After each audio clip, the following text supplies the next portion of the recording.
Um, I loved their new head coach pick. I personally didn't see that happening.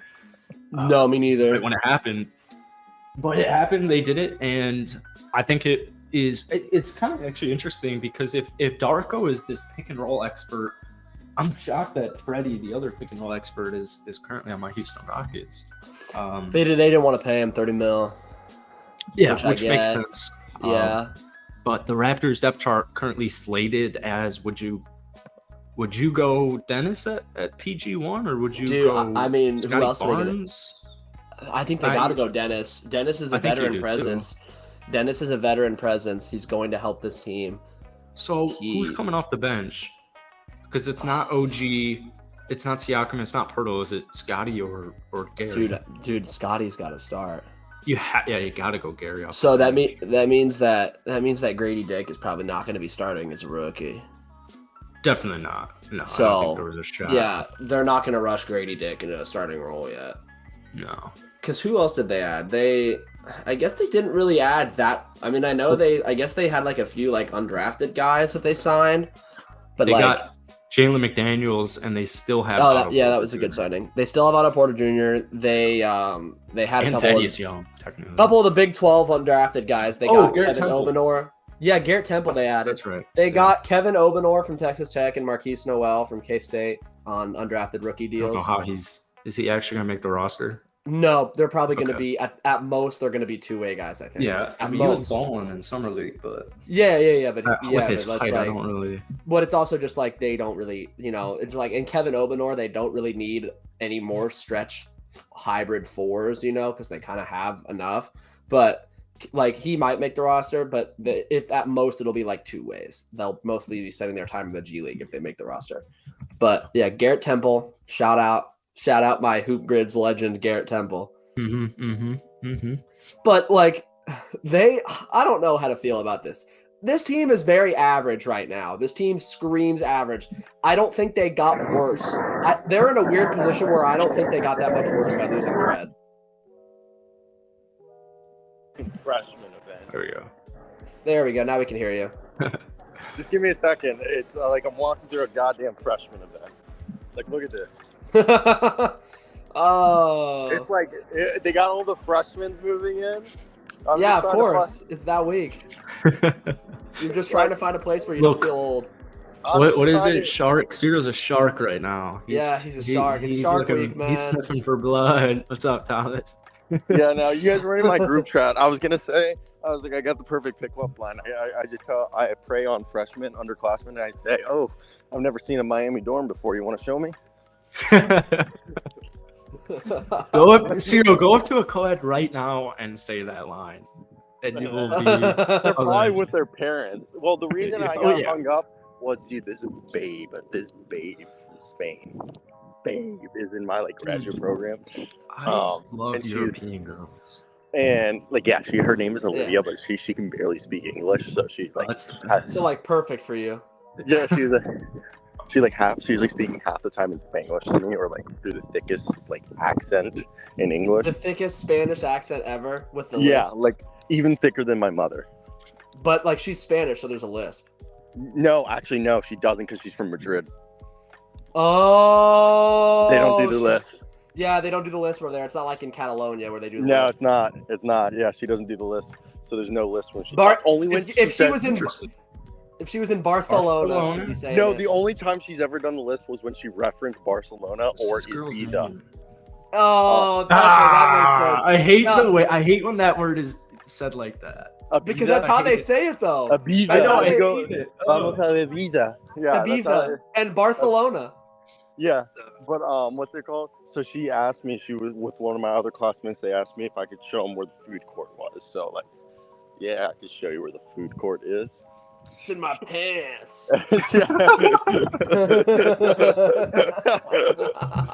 I got something for you to munch on. Oh man. All right. Well, you showed up just in time for Raptors talk. 1 second. I'm walking through a grove. I got the 3 cues for the Raptors here. You ready for it? Yeah, what are the 3 cues for the Raptors? I also got to find a place to piss. How has Scotty improved as a player? I mean, anyone. We'll find out. Well, these are rhetorical. Oh, Has because anyone I was about to say, I was like, became- Scott. The problem with Scotty Barnes was he was the same player he was his rookie season, his sophomore year. That's why I said we'll find out. Yeah, that's the question. That's one question. Number two question: has anyone become a part of the future? Is it Christian Coloco? Is it Grady Dick? Is it Jeff Gary Doughton? Trent Jr.? Gary Trent Jr. We'll Is it find Gary out. Trent? We'll find out if it's Gary Trent after this season. Well, like, finally, are there any fringe players that can prove they can fill a consistent NBA role? Jeff Doughton, Marquise Noel, Malachi Kevin Flynn, O'Banner. Malachi Flynn. Kevin O'Banner. Joe Wieskamp on a different team.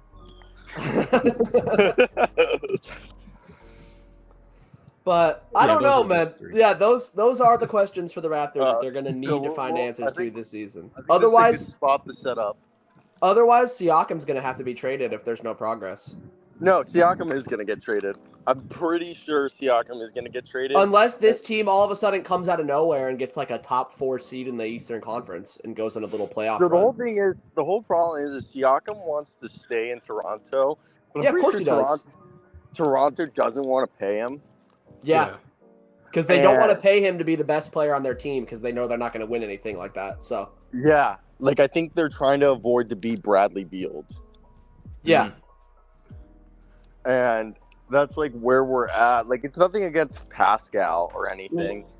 You gotta. It's just the Raptors. The Raptors are not trying to fucking spend a shit ton of money on a star who's going to lead them to a 7 or 8 seed at best every year.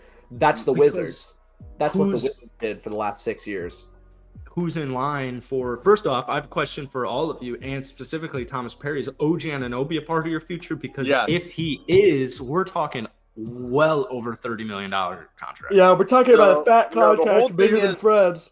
The reason why they rather keep Pascal long-term, OG long-term over Pascal is because the fact that OG is cheaper, a better fit and cheaper next to Scotty Barnes long-term.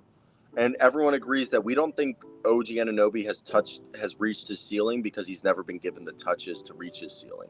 But he's close to his ceiling. I think he's pretty close to his ceiling. He's pretty close to it, but there's still a little bit of room of growth. The other thing is by keeping Pascal Siakam on the roster, you are stunting Scotty Barnes' growth because they play the same position, they play the same style in terms of point forwards. Yeah, that's fair. And if this Raptors team is no better than a 6 seed at best, they're not going to try to go the Wizards route, which is trying to make the end of the playoffs every year by paying one guy a max contract. No clue. That's not a way to succeed in the NBA. So if they're content with this, if they somehow make like a 4 or 5 seed, they might pay Pascal. But I think you're right, Cyro. I don't think he stays after this season. I think Pascal might stay on the team the entire season, especially if they're in a playoff push. But I think if they're like the 8 seed and they lose in the play-in or they lose in the first round to like the Celtics or the Sixers or the Heat or something, they're not gonna fucking pay Pascal. It just doesn't make sense. And especially because they just lost Freddie Double V. They basically lost Kyle Lowry, which at the time looked like there might have been something there with Precious. Kind of a down year last year, but yeah. Dude, Precious' first year looked legit. It's a stud. Yeah. What the fuck happened, man? He looked like the next Bam Adebayo. Yeah, I don't know what the fuck happened. Maybe there's still a player in there. But like with the Raptors, if you trade Siakam, who the hell's scoring the basketball? Because now Siakam and Fred are gone. Precious going into year 3 or 4. I think year 4. He came in year 1. He had played his rookie year when he went to Toronto. So yeah, year 4. No, he didn't play his rookie. He played his rookie year with Miami. Yeah, that's what I mean. But he's been in Toronto for 2 years. Precious is going into year 4. Yeah. If you trade Siakam and Scotty hasn't taken the leap to score and OG hasn't, or you don't feel comfortable that OG is like going to be your leading scorer, then you can't trade. Then you're tanking. Then you either have to tank completely and trade away Siakam, or you hold on to whatever you can, hold on to the straws, and hope you can win a playoff series. All right, we're acting like the loss of Fred VanVleet was that bad. No, I'm that's saying what- if you lose Siakam as well, you have no offense. Before you showed up, Cyro, I was saying they didn't get that much worse without VanVleet. They did get Dennis. They're not a bad that team. much worse. If you looked at Fred VanVleet's stats for the last, he was inefficient. He was an inefficient shot chucker last season for them. And no, for the last 18 months. For the last 18 months, even including. But he's still your leader on the offense. When Fred's not so. out on the court, Siakam is their only half-court offense if Fred's off the court. Because OG doesn't have the dribble ability quite yet if Siakam's on the floor and Scotty hasn't taken that leap. So what I'm saying is whether or not Fred's inefficient, I still lost a 20-point per game score. And if I trade Siakam, well then if OG isn't taking the jump scoring and Scotty hasn't taken the jump scoring, who the hell is scoring the basketball? Well, that's why you did these trades, because you believe, or you let these guys walk because you believe they are ready for this. But I don't know if Scotty, I mean, we'll have to wait and see, like you're saying. I don't know if Scotty's going to take the scoring leap this year, so I wouldn't be surprised if they lose Siakam. Scotty for has nothing. to take the leap this year, because if not, then what the fuck was this about? What the fuck was the whole point about this? If he doesn't take the leap, then they basically just have wasted the last 3 years. they mortgage on a their top four future for pick. nothing. Yeah, basically. So something interesting. Post All-Star break, Scotty Barnes took 2.5 threes a game. Does somebody want to guess the clip they went in at? He made about less 36. than one a game. I'm gonna say 35, 33 maybe. Way wrong. Is it lower or higher? Way lower. Oh god, like 26. Way lower. Not way lower. Lower. 23 maybe. 21.6. Second half 3-point shooting. Scotty. We can never we can never talk bad 3-point shooting from first half to second half without mentioning Bol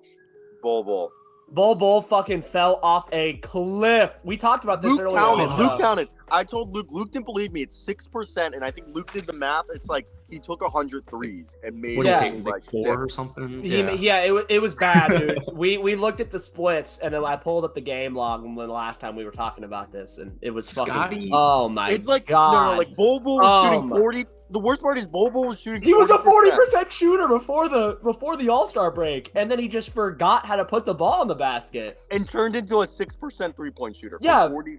Yeah, he regressed so hard to the mean that he went to the other direction. Oh my god. So Scotty Barnes It's before like a the fucking All-Star reliever. break. It's like a reliever in baseball, dude. He was performing so unsustainably well, and then he just fucking gave up 6 Marcus tanks in an Stroman. inning.